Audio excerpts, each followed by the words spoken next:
Aaron Jones just re-signed with the Green Bay Packers for 4 years, $48 million. And fantasy gamers has been counting or hoping for A.J. Dillon to step up in the offense and be the RB1. With their hopes smashed, can A.J. Dillon still hold value in fantasy football? We're going to be talking about that right now.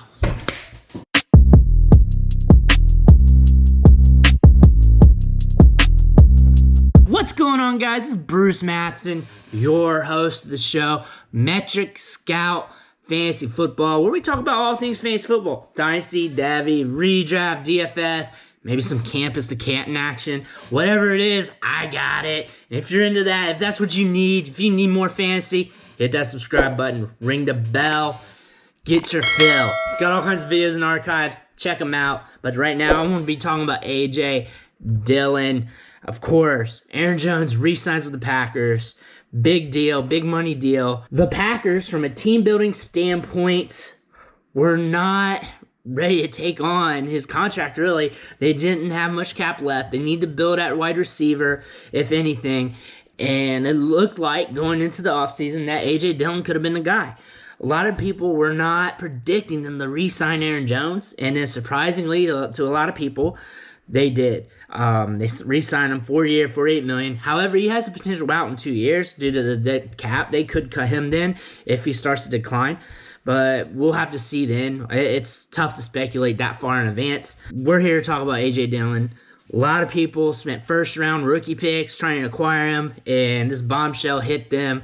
And now they don't know what to do, whether they should have faith or just sell while they can. But A.J. Dillon does have a little bit of promise here. It's not much. It's not what a lot of people paid for. I didn't buy up on him, but a lot of people did.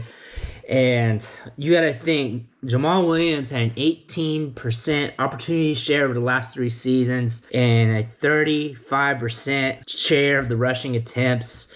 That's pretty sizable for a number 2 running back. The thing is, he's very good for a number 2 running back. A.J. Dillon, though, when you look at his production profile from college, he rushed for 4,382 yards and 38 touchdowns in 3 seasons, 3 back-to-back 1,000-yard years. So it's hard to beat that. And his athletic profile is straight nasty. 6 foot, 247 pounds, and like a 97th percentile size-adjusted speed score. Like, he has Derrick Henry-esque athleticism. That's not a comparison. I don't think you could ever compare anybody to Derrick Henry right now. But he, in his own right, is a size-adjusted athlete who can do things on the field. And he's got his own mold. Like, third down work, goal line work, with that size, strength, speed, he can be very successful. The thing is, can he get the same opportunity shares as Jamal Williams? Can he earn more than that? Or are they going to rely more on Aaron Jones? That's the question going in. There's going to be this void with Jamal Williams gone to the Lions, and Dillon's going to get some of that. Will he get all of it? Will he get more than that? If he plays well, they're going to lean on him more. If he doesn't play well, if he's just a ho-hum RB2 on the team, then he may be lucky to get that 18% opportunity share. Because when it comes to vacated touches, it's not a one-for-one deal. It's however that player plays. If the player plays good, they get more touches. If they don't play well, they don't get as many touches. But just because player A left, they got 100 touches, doesn't mean player B inserts himself in there and gets those 100 touches. So it really depends on how well he plays when he gets his opportunities. If he cashes in, then he'll get more opportunities. If he doesn't cash in, or if he's just average, just okay, and is just playing all right, that still may not be enough. Because if Aaron Jones is balling, then they're going to feed the hot hand, and they're going to feed their $48 million hot hand, of course. So he really has to shell out. And this is year 2 of his first contract, and this is put up or shut up time for him. He has to ball, especially with an alpha in front of him, to be able to get noticed. He does have the potential to do that. He's made some good runs already in his career, and his collegiate profile, his athletic profile checks out as a guy that could develop into a 3-down back. That could develop into something more. And you never know. If he starts running well, starts running with a lot of promise. He could be dealt later to another team so they can pick up more draft capital or whatever they want to do. But it's hard to speculate on that. That's just an alternate timeline of what could happen. But A.J. Dillon is not in the situation we were hoping for in the beginning of the offseason. Obviously, this is a bombshell that really stunted his Dynasty Fantasy Football value. However, it's not like he's stuffed in the coffin yet. He does have to play well. This season's important to him because the Packers paid up for Aaron Jones. They paid up for a reason because obviously he's consistent. He's played well over time. They trust him. And that means a lot. Let's see what they do in the draft. They got all their picks and some more. So hopefully they don't pick up another rusher in the draft because that would really hurt his value, the extra competition, especially his perceived value. However, they did spend a second round on Dillon, so they should be looking to implement him more in the offense, hopefully. And he did show some flash last year. He did have some good games playing. It's a small sample, I get it, but that's what we have to go on. When you have a workhorse like Aaron Jones in front of you, and you also have Jamal Williams taking some of the share, that's going to happen. Can I be 100% confident that he develops and becomes an RB1 or even RB2 in fantasy? I can't speculate on that. I'm not 100% confident. I can't say he's one of my favorite running backs in the league. I do like the situation in Green Bay. If Aaron Jones goes down, then he's going to see a rise in opportunity share unless they bring somebody else in via the draft. I can't say the Packers aren't going to do that. They do crazy stuff all the time. Like last year, drafting Love and Dillon when they needed the jack up on wide receivers. They made jack up on running backs in this draft. They made draft 3 of them. For all I know, they're going to draft Harris, Etienne, and Javonte Williams and just really mess this up. And I can't put that out of the realm of possibilities. The Packers are just mind-boggling sometimes, but especially now. A.J. Dillon has the talent. A.J. Dillon has the athletic talent. He's shown it a little bit on the field last year during his rookie season. We saw that. I saw that. If he can build upon that, he can build more opportunities, share more touches. He needs to get better in the passing game. During his career at college, only caught 21 balls in 3 seasons, and he was on the field a lot.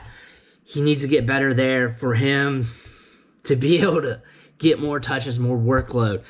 I could see him spelling on third down for Jones, spelling goal line carries, running hot if Jones gets hurt. Because this is a good offense. Aaron Rodgers is going to keep the ball moving. So if Jones gets hurt, which Jones is 26 years old? He's not getting younger. 26 is the middle years of a running back's career. He's heading into the last stage, or one of the last stages. He's getting older, obviously. There's a chance that he starts breaking down sooner than later. It may be next year. It may not be this year. Maybe the year after that. But when that time happens, this will be his opportunity to shine, hopefully. The offense is good enough to fuel that. It's good enough to fuel him to be a good producer, even if he's not as good as what people think he is. In that concept, in a nutshell, he does hold some value in fantasy. Definitely not worth a first-round rookie pick anymore. Maybe not even worth the second, considering how deep this rookie wide receiver class is and how deep next year's rookie wide receiver class is. But in the future, or soon, those wide receivers that are starting to come out in the draft, that whole wide receiver position is going to start diluting out. And we're going to see that sooner than later, since there's so many good wide receivers, so many good prospects, that their value isn't going to be what it was a few years ago. Only the ones that really outperform their ADP or sustain high-level production are going to really maintain value, and the rest of them are going to be ho-hum. So you got to look at that and those standpoints. But A.J. Dillon has got some promise, got some potential. He just needs to step it up, really, and develop. And if he doesn't, then he's just going to be watching Aaron Jones for the remainder of his contract at Green Bay, and he'll just be a role player. He does have the potential. He could break away and become one of the better running backs in the league. He has that. That's in his profile. It's in his potential. Them re-signing Aaron Jones, it's a weird conundrum. It could say that they're not 100% confident in Dillon, but it also says that they really like Aaron Jones. And it also doesn't say anything about Dillon. And that's more than likely what it says. It does not say anything about Dillon. It just says they really like Aaron Jones. Dillon's going in his second year. They're going to see what they have under the hood with a little bit more development, with a more impactful offseason. Last year, the COVID year, those rookies really didn't get much time to learn their new offenses.